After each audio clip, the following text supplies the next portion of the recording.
దేవుని ఘనమైన నామమునకు స్తోత్రములు. ఈ వాగ్దానమును వింటున్న మీకందరికీ మన ప్రభువును ప్రియ రక్షకుడైన యేసుక్రీస్తు నామములో శుభములు, మా హృదయపూర్వకమైన వందనములు.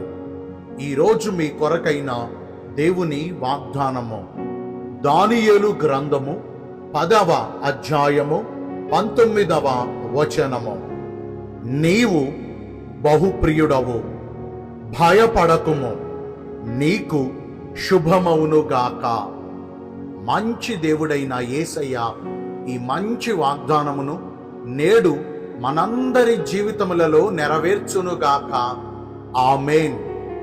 ఈ వాగ్దానాన్ని వింటున్న ప్రియ దైవ జనాంగమా, బబులోను సామ్రాజ్యములో చెరపట్టబడిన యూదులలో ఒకడైనటువంటి దానియేలు తనకు ఎదురవుతున్న పరిస్థితులను బట్టి కలవరపడుచు, దిగులు పడుచు, భయపడుతున్న సందర్భములో ఉన్నప్పుడు దేవుని దూత అయిన గబ్రియేలు దేవుని ద్వారా ఆజ్ఞ పొందినవాడై దానియేలు నొద్దకు వచ్చి, దానియేలు, భయపడకుము, నీవు దేవుని దృష్టికి బహు ప్రియుడవుగా ప్రవర్తించావు కాబట్టి నీకున్న దుర్వార్తలన్నీ దేవుడు తొలగించి, నీ చుట్టూ ఉన్న కలవరముల నుంచి దేవుడు నిన్ను విడిపించి, నీ భయములన్నిటిలో నుండి ఆయన నిన్ను విడిపించి, ఇది మొదలుకుని నీకు అంతా శుభమునే కలిగించబోతున్నారు అన్న వార్తను అందించారు.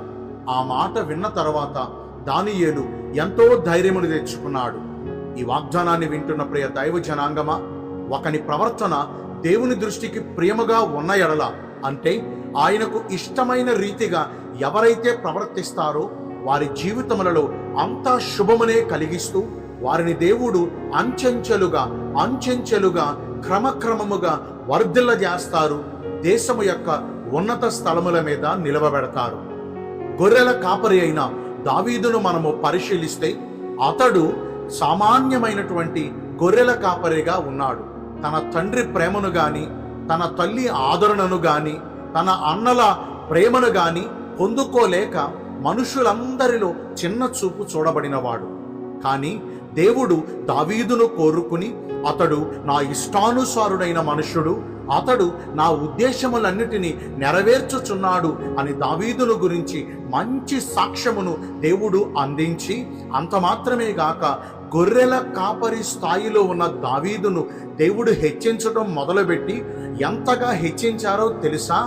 ఇజ్రాయేలు సామ్రాజ్యమునకు చక్రవర్తి స్థాయికి దావీదును దేవుడు వర్ధిల్లజేశారు. ఇంత స్థితిని పొందుకుంటానికి, దావీదు ఇంతలా ఘనపరచబడటానికి గల మూల కారణం ఏమనగా అతని ప్రవర్తన దేవునికి ప్రియముగా ఉండబట్టి.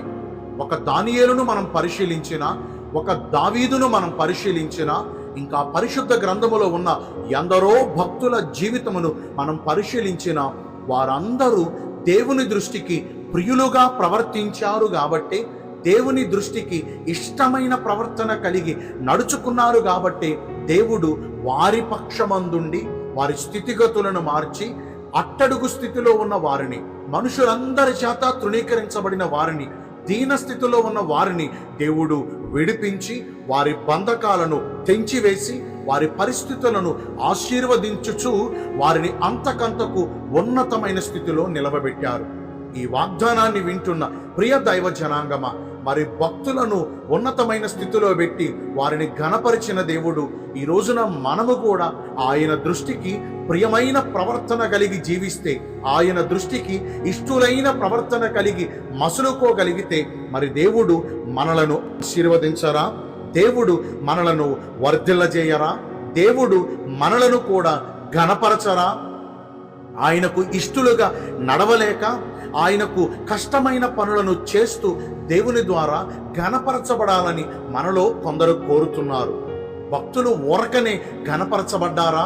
భక్తులను దేవుడు ఊరకనే హెచ్చించాడా? వారు ఆయనకు ప్రియులుగా ప్రవర్తించారు, వారు ఆయనకు ఇష్టలుగా నడుచుకున్నారు కాబట్టే కదా వారి చుట్టూ కలవరాలున్నా, వారి చుట్టూ ప్రతికూల పరిస్థితులున్నా, వారిని భయాలు కలవరపరుస్తున్నా వాటన్నిటిలో నుండి ఆయన వారిని విడిపించి ఉన్నతమైన స్థితిలో నిలబెట్టారు. ఈ మాటలన్నీ శ్రద్ధగా వింటున్నారు కదా.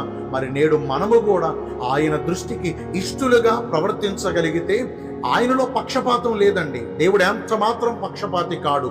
ఆయన అందరికీ ప్రభు అయి ఉన్నారు. మన పితరులను ఎలాగున దేవుడు ఘనపరిచారో నిశ్చయముగా నేడు మనందరినీ కూడా అట్టి రీతిగా ఆయన ఘనపరుస్తారు. మన పితరుల కంటే అధికముగా ఆయన మనకు కృపను చూపించి వారి కంటే ఉన్నతమైన స్థితిలో ప్రభు మనలను నిలవబెడతారు. మరి ఇంతవరకు మనం ఒక మాటను వింటూ దాని సారాంశాన్ని మనం తెలుసుకున్నాం. ఆయన దృష్టికి ఎందరైతే ప్రియులుగా ప్రవర్తిస్తారో ప్రభు వారికి శుభమును కలుగజేస్తారని, వారి భయాలు తొలగిస్తారని, వారిని దేవుడు అంతకంతకు ఘనపరుస్తారని ఉదాహరణలను కూడా మనం గమనించాం. మరి దేవుని దృష్టికి ప్రియమైన ప్రవర్తన అంటే ఏంటి? భక్తుడైన దానియేలు ఎందుకు దేవుడి దృష్టికి ప్రియుడయ్యాడు అంటే అతడు దేవుని దృష్టికి నిర్దోషిగా ప్రవర్తించాడు. దేవుడు దానియేలును కనిపెట్టినప్పుడు దానియేలులో ఏ దోషము కనపడలేదండి. నిర్దోషిగా నడుచుకున్నాడు కాబట్టి ఏ పాప మాలిన్యము తనకు అంటకుండా, ఏ అతిక్రమములు తనకు అంటకుండా, ఏ చెడ్డ ప్రవర్తన తనకు అంటకుండా తన ప్రవర్తనను కాపాడుకున్నాడు. ఉండటానికి తనది కాని దేశములో ఉన్నా, తనది కాని ప్రజల మధ్యన ఉన్నా, నా వారెవ్వరూ లేరులే, నాకు నచ్చినట్టుగా ప్రవర్తించవచ్చులే అనుకోలా. నేను ఈ భూమి మీద ఎక్కడ ఉన్నా నా దేవుడు నాతో ఉన్నాడు, నా దేవుడు నన్ను చూచుచున్నాడు అనే భయం కలిగి ప్రవర్తించాడు కాబట్టి, పరిశుద్ధమైన రీతిగా ప్రవర్తించాడు కాబట్టి, నిర్దోషమైన ప్రవర్తనను బట్టి దేవుడు దానియేలుకు తోడుగా ఉండి అతనిని ఘనపరుస్తూ వచ్చారు. దానియేలు ఒకానొక సందర్భంలో సింహాల బోనులో పడద్రోయబడినప్పుడు ఆ సింహాల వల్ల దానియేలుకు ఏ హాని కలగకుండా దేవుడు తన దూతలను పంపి ఆ సింహాల నోళ్లను మూయించారు. దానియేలును దేవుడు సురక్షితముగా కాపాడారు. అక్కడ దానియేలు రాజుతో అంటాడు, నేను నా దేవుని దృష్టికి నిర్దోషిగా కనబడ్డాను కాబట్టి దేవుడు తన దూతలను పంపి నన్ను కాపాడారని. ఈ రోజున మనము కూడా ఆయన దృష్టికి నిర్దోషులుగా కనపడితే నిశ్చయంగా ప్రభు తన దూతలను మనకు కాపుదలగా ఉంచి నిత్యము మనకు క్షేమస్థితిని దయచేసి ఆయన అంతకంతకు మనలను వర్ధిల్లజేసి మన పరిస్థితులను మార్చి మనలను ఘనపరుస్తారు. ఇక దావీదును మనం పరిశీలిస్తే ఎందుకని దావీదంటే దేవుడు అంత ఇష్టపడ్డాడు, దావీదు ఏం చేయబట్టి దేవుడు దావీదును అంతగా కోరుకున్నాడంటే దావీదు దినమునకు 7 మారులు ప్రభువుని స్తుతించాడు. ముమ్మారే ప్రార్థించేవాడు, 7 మారులు స్తుతించేవాడు. ఈ రోజున మనం ప్రభువుని స్తుతిస్తున్నామా? ఈ రోజున ఆయనకు కీర్తనల ద్వారా ఆయనను ఘనపరచగలుగుతున్నామా? దేవుని వాక్యం సెలవిస్తుంది, నన్ను ఘనపరచు వారిని నేను ఘనపరుస్తాను అని. మరి ఈ రోజున స్తుతి స్తోత్రముల ద్వారా, కీర్తనల ద్వారా మనం ఆయనను ఘనపరిస్తే, ఆయన చేసిన క్రియలను జ్ఞాపకం చేసుకుంటూ, ఆయనను ప్రస్తుతిస్తూ, ఆయనను మహిమపరుస్తూ, ఆయనను ఆరాధిస్తూ ఉంటే, ఆయనకు స్తుతి స్తోత్రాలను నైవేద్యముగా అర్పిస్తూ ఉంటే అట్టి వారి విషయములో దేవుడు ఎంతో సంతోషపడతాడు.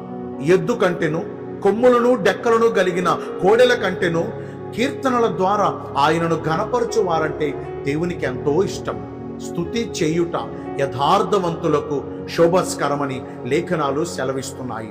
మరి ఈ రోజున ఈ ఇద్దరి భక్తులలో నుండి 2 మాటలు మనము పరిశీలిస్తే, ఒకరు నిర్దోషులుగా కనపడ్డారు, ఒకరు దేవుణ్ణి స్తుతిస్తూ ఉన్నారు. ఈ 2 పనులు నేడు మనం చేయగలిగితే, ఈ 2 క్రియలంటే దేవునికి చాలా ఇష్టం.